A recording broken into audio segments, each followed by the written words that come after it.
My name is Michael Roy Turney, and I thought due to the Steve Bannon news media situation that this would be an opportunity to use as examples of why our judicial system, which is politically compromised at this particular point, is not solely, but primarily based upon the socioeconomic status, which I do believe our founding fathers, with the intent of the first 10 commandments, or as you will, amendments to our Constitution, which we call our Bill of Rights, put forth so that there would be a level playing field in our judicial system, which has the power to take away your life or your freedom.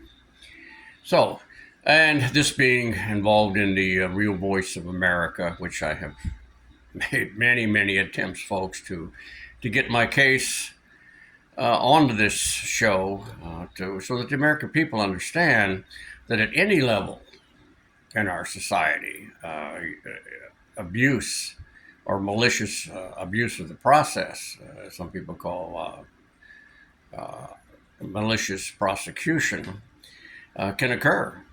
And that American people need to fully understand that using people like Steve Bannon was to try and get at Donald Trump is not an unusual event. Both parties have done this throughout the time, although I would like to say at this particular point that especially most recently, I would say the Democrats have been just a little bit more vicious on this part, whether that's the heritage left behind by the Clintons, I'm not really sure, because in my personal opinion, anybody with 40 years in Congress, and that's the only occupation he ever had, who's been caught multiple times, taking bribes from foreign interests like Joe Biden, Pelosi, and even Chuck Schumer, this is irrelevant in that basis, because it's a fact of how our judicial system has evolved. Which, again, trying to take someone like Steve Bannon as they were trying to coerce him or pressure him to get the person they were really after, which was President Donald Trump, in their proceedings, which, again, it's a political process to impeach, so you really don't need any real foundation for evidence, as we learned here when Ed Meekum was wrongfully impeached by the entities that control Arizona and also control the Phoenix Police Department's inner police, which, again, as Don Bowles call them, they're Gestapo. So anyway, back on this issue, Steve Bannon, and because, again, he's one of the wealthier people, had the ability to hire attorneys to take his case all the way to the U.S. Supreme Court. So he got his fair day in trial, if there is such a thing with our judicial system. And again, his sentence of only 4 months. If you look at my case and the event it was, and some might say one's worse than the other, regardless, mine was totally politically processed through the Bill Clinton administration, who I obviously had ratted out on, and his involvement, and either after or before the fact, of the stealing of union retirements by people like Arthur Corrier, a crime boss that's very well known, to a point that he could walk the halls of our Congress and be greeted. So, but if you compare the two and look at them, with my getting 10 years and crucified literally by the appointed federal district judge, Susan R. Bolton, that basically has the federal district court has been allowed to grow even more powerful to legislate from the bench, to where they can literally set up little programs like frivolous lawsuits and various things to remove your right under the First Amendment to petition your government for redress. A very serious situation, because I believe our founding fathers thought it serious enough to make it part of our First Amendment to the Constitution. It was your right to petition the government in the event that someone, just like was done with me or done with Steve Bannon and many others, or even Donald Trump, was to use the power of the mightiest nation on the planet to persecute or prosecute, either way you want to put it. So, but I wanted to bring this up because the fact that it really is a bullshit. And of course, the alleged Voice of America program, with many attempts since July of last year, have made no attempt whatsoever to even contact me to listen to this story. I mean, ABC and NBC did what they were told to do by the government and produced the story, but left out the part of why would all these people, and this is a task force, folks, involving cities, state, county, federal, and even a private investigator from the National Center for Exploited Children, coming after one guy who has a missing daughter that they are trying to find or fabricate or whatever they could evidence that she was murdered, and the fact that I had murdered her, which was really ludicrous because of all the efforts I took to protect my daughter Alyssa Turney from basically an unconstitutional, uncivil rights or non-civil rights state like Arizona has always been, even when it was a territory, part of the Deep South during the Civil War, when it was still a territory. So people keep forgetting, if you piss off enough people at all levels, they're eventually going to get together and come after you, and they will use the power of the government to do that, and they've done that constantly. And though our country has faced many of these challenges, I think right now we're in a serious problem in reference to persecuting people using the power of the government.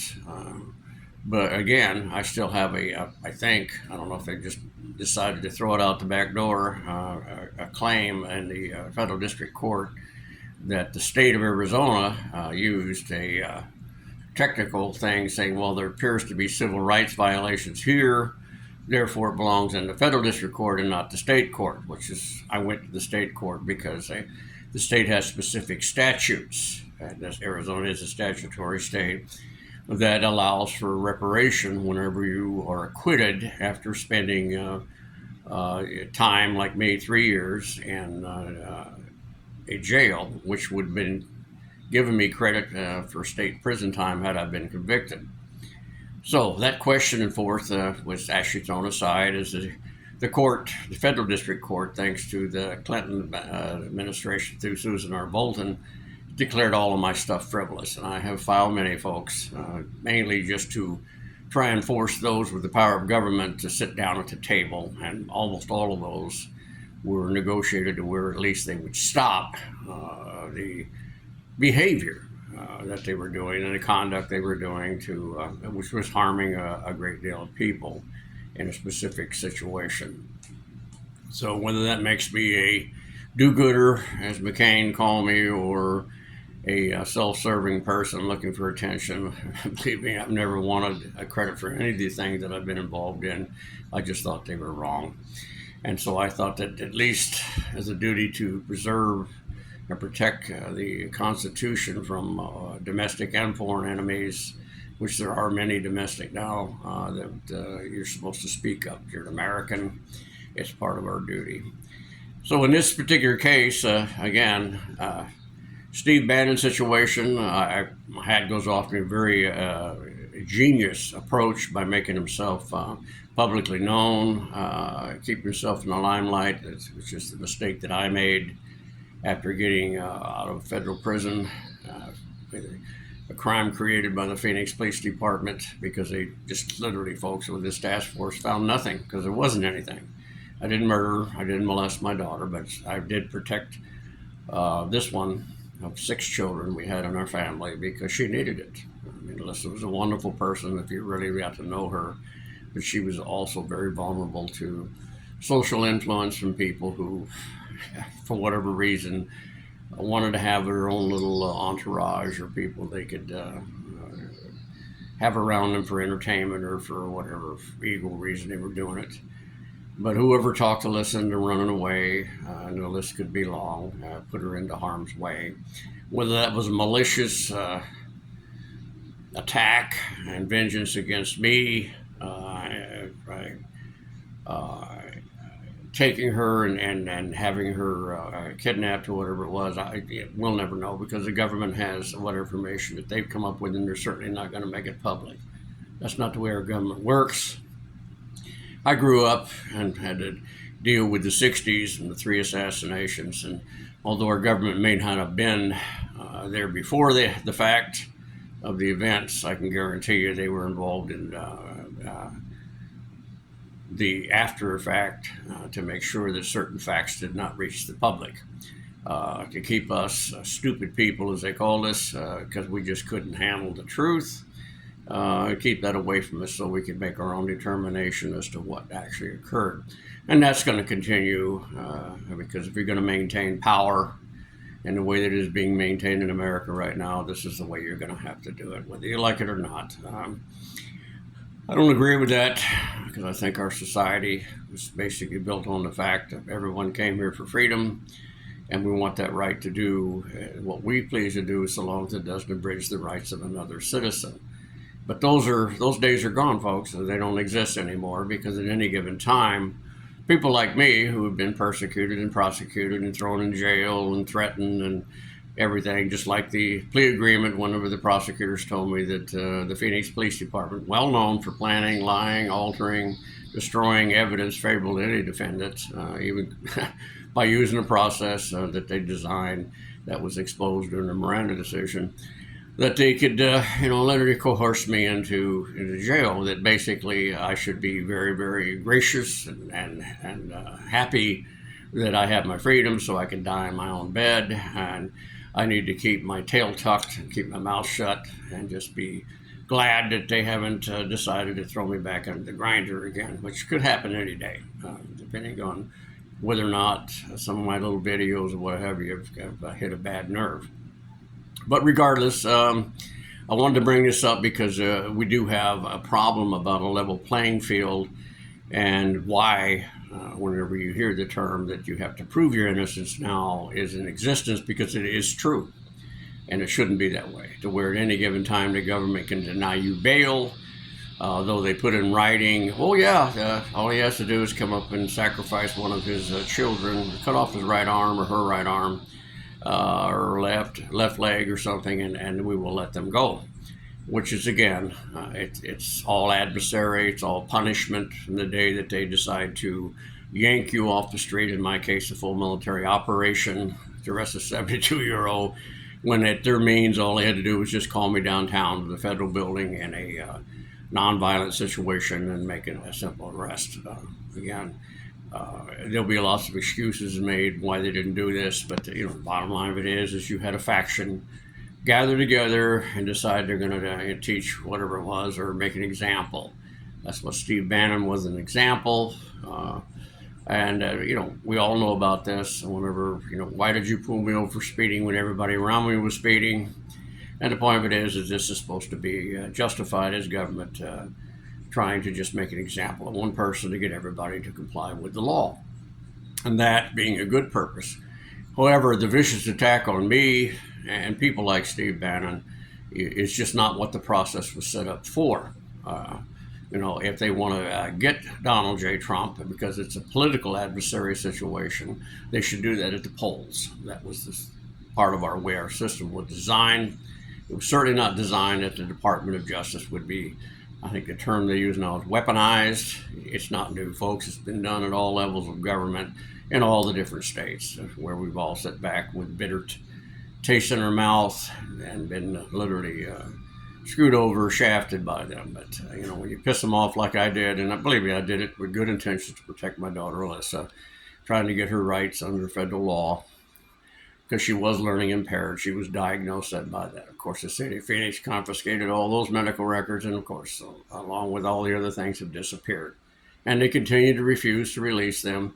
Federal court refuses to force them. The state court refuses it. The county, the city, all this, and again, another cover-up. And while I listen to our governor, which it doesn't make a difference which governor in Arizona, whether it's a Democrat or Republican, they're going to cater to and do whatever they're told to do by the powers that control Arizona, the same ones that ordered the assassination of Don Bolles, impeachment of Bev Meekum.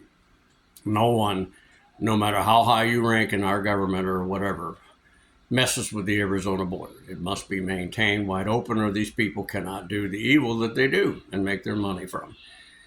So, and I hear them whining with the city of Phoenix, oh, we're being picked on, we're not brutal, we're not this. Oh, yeah, they are.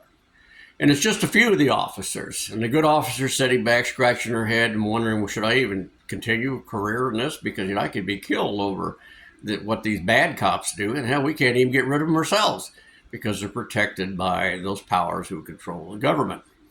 And this is sort of like a teaching in the way our government actually operates instead of versus what it should be operating in a free society, which, believe it or not, folks, that doesn't exist anymore. You're being scrutinized at every second, every moment, everything you do by a government who has set up a system that can make you an enemy of the state at any given time. And that can be either whether they decide to prosecute you or financially ruin you. It doesn't really matter.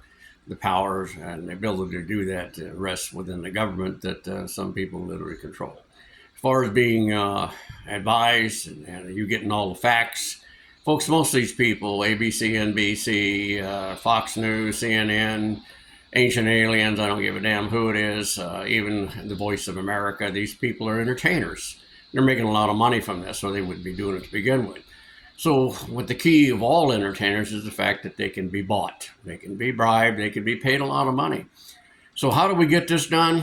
Okay, only thing I can think of is that we as Americans, who have always been the greatness of this nation, need to somehow establish and set forth a process that we will vote out every incumbent for the next decade or two.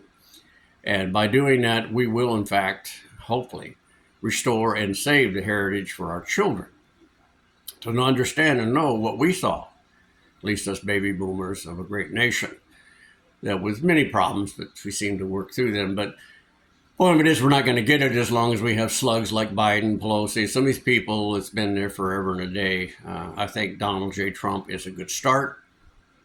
The feathers that he ruffled and the people that he pissed off by the actions he was taking as a businessman, CEO of a large corporation, trying to turn it into a profitable one. Actually, just what he didn't fully understand was the underlying greed and corruption involving Pelosi, Schumer, and I can give you a long list of them, but those are the ones that I know of whose names consistently popped up of taking bribes and contributions from even drug and human trafficking cartel, which is the thing that affects Arizona on a regular basis because we have always been known as the corridor for the human trafficking and the drug cartel to come through. And all the other efforts by politicians, Republican or Democrat, have really brought on bad things for this state. And probably all the other border states, but them I don't know about, but this one I do. So, and I did know Don Bowles. I really did talk to him a number of times and think that he was right on the right track or they wouldn't have done something as bold and stupid as assassinating somebody in broad daylight with all the news media coming in here and being run off by the Phoenix PD. Just the same way as the Phoenix PD ran off the National Center for Missing Exploited Children, that I convinced, this being the corridor for human trafficking and well known for that they should open an office here. So why would a man who committed murder want to continues to bring light on his missing daughter? I ought to tell you at least one thing. I must have been one of the most stupidest murderers on the planet, criminals anyway, to continue to do that. But in this case, the Steve Bannon situation does exemplify for you that if you're rich or high on the socioeconomic ladder in our society, that you will get a better level playing field. If not, you will be at the mercy of whatever you want to do. And believe me, Susan Bolton was hidden behind the scenes of her, the person who appointed her for life, which was Bill Clinton, and one of the judges in the last few hours of his administration, to protect his interests of the people that control Bill Clinton, to keep the Arizona border wide open. This is the way it works. Shameful it is, but we must be the ones that step forth now to protect our nation from the overwhelming amount of domestic violence or power and threat to our United States Constitution and our right and freedoms that are really being, they're at random. Anytime anybody with government power can take it away from you. Anyway, thank you for this. I don't know if I've really hit the mark that I really wanted intended to, but, Steve Bannon was, of course, he was just made an example of. But again, he's not the only person who the government threatened or tried to coerce into coming forth with information that they believed would be usable to get somebody they were after. So he was again a sacrificial lamb. But so was I, folks. Believe it or not, there was no plastic pipe bombs. None of this stuff occurred because I was fully aware that I was being investigated. So, good luck to you. I wish I could say the same for myself. Thank you.